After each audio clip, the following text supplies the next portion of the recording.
It has always been my dream to make a pixel VTuber model that's animated like pixel art, but has the range of motion of the anime-styled VTubers you see today.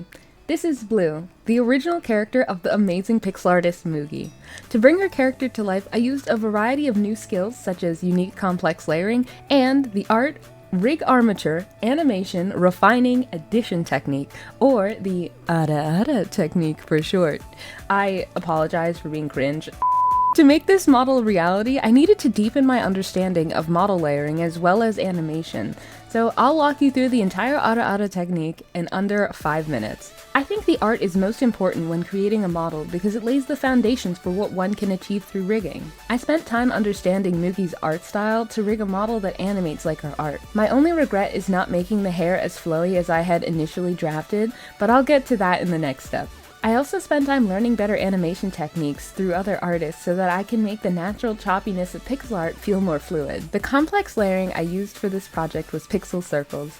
To use the rig armature, every sphere must have an odd-numbered radius, so when moving the rotation deformers, they can snap to the grid's vertices made with the guide and keep everything aligned. And speaking of the rig armature, I began studying how to create fluid motion with aligned pixels, so you can turn any motion into frame animated motion if you just double the number of keyframes and compress the transition time to a small enough amount that it can't even be seen. The idea for this style of armature stemmed from an odd fixation on making tails for a different style of models that I make.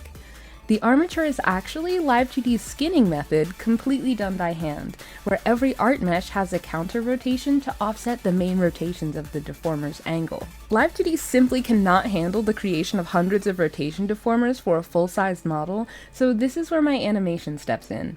I used my rig armatures as guides for movement, then animated the body into pieces for rigging using the guides I created for myself. I have exactly 1 week to finish this model. Now, I've made significant progress, and even to the point of getting the entire head fully frame animated with lots of nice depth and just overall really good movement. Right now, I'm currently at a problem because the method that I came up with for creating this sort of high detailed frame animated motion that uses Live2D's physics to actually create its motion, and then I correct the art to fit the motion that was rigged, it actually doesn't function properly because Live2D is not capable of handling such a large model. Even though my dream was to have it be fully rigged and the art is done in Live2D, Live2D is not capable of that level of model or scale. It is very much made in the sense of art first, rig second. When it comes to making a frame animated model, the most important part is the art. And so for this to be a frame animated model, I'm going to have to majorly do the art by hand. So I have 1 week to try and draw out all of the body orientations that I want for the range of motion that I want to get.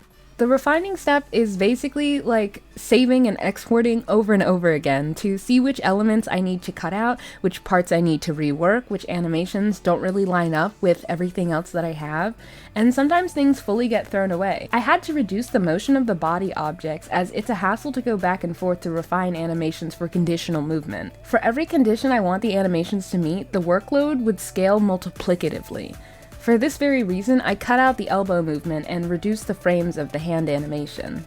You can never forget the finishing touches, such as adding an idle animation or sleeving animation that fits the character. I even had to go back in and add extra body Z movement that is quite literally a single pixel, but it adds so much more movement and fluidity to the character. Thank you so much for watching.